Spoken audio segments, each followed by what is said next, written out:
விஜய் காவேரி ஜோடியா இருக்கலாம் பிடிக்குமோ இந்த வீடியோக்கு ஒரு லைக் போட்டுருங்க. தாத்தா நினைக்கிறாங்க விஜயை அங்க தனியா விடக்கூடாது, மறுபடியும் விளையாட்டுத்தனமா பண்ணி ஏதாவது பிரச்சனையா உண்டாக்கிடக்கூடாது, அதுக்காக நம்ம விஜய் கூட தான் சேர்ந்திருக்கணும்னு சொல்லிட்டு முடிவு பண்ணி தாத்தா விஜய் வீட்டுக்கே போயிடுறாங்க. அங்க விஜய் தாத்தாவை பார்த்துட்டு, தாத்தா சர்ப்ரைஸா வந்திருக்கீங்க, இனிமேல் இங்கேயே இருங்க தாத்தா அப்படின்னு சொல்றாங்க. நானும் இங்கேயே இருக்கணும்னு தாப்பா வந்திருக்கேன் அப்படின்னு சொல்லிட்டு தாத்தாவும் சொல்றாங்க. இந்த பக்கம் விஜய் நினைச்சு காவேரி ரொம்ப ஃபீல் பண்ணிட்டு இருக்காங்க. நமக்காக தான் விஜய் வந்து நம்ம மேல உள்ள அன்புனாலதான் இங்க வந்திருக்காங்க. அவங்க இங்க வந்து கஷ்டப்பட வேண்டிய அவசியமே கிடையாது, எல்லாம் எனக்காக தான் பண்றாங்க. ஆனா அம்மாவை மீறி என்னால எதுவுமே பண்ண முடியலையே அப்படின்னு சொல்லிட்டு அந்த காவேரி ரொம்ப ஃபீல் பண்ணிட்டு இருக்காங்க. அதுவும் இல்லாம அவங்களுக்கு தலை சுத்திக்கிட்டு ஒரு மாதிரி இருக்கு, வாமிட்டாவும் இருக்குது. இது என்னன்னு தெரியல, திடீர்னு ஏன் இப்படி இருக்கு அப்படின்னு சொல்லிட்டு காவேரி நினைக்கிறாங்க. சரி நம்ம அப்பளம் நாளைக்கு கொண்டு போற ஷாக்ல பிரெக்னன்சி கிட் வாங்கிட்டு வந்து செக் பண்ணலாம், அது ஒருவேளை நம்ம கன்சீவா இருக்கோமா அப்படின்னு சொல்லிட்டு அப்படின்னு காவேரி நினைக்கிறாங்க. அப்பளம் போடுறதுக்கு கடைக்கு நானே போறேமா அப்படிங்கிறாங்க.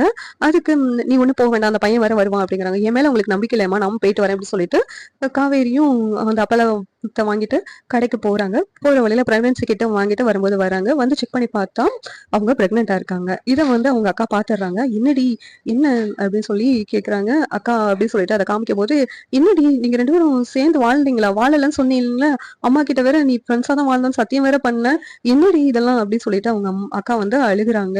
இதெல்லாம் அம்மாவுக்கு தெரிய வேண்டாங்க, நீங்க மறைச்சிடுங்கக்கா அப்படின்னு சொல்லிட்டு காவேரி சொல்லிக்கிட்டு இருக்காங்க.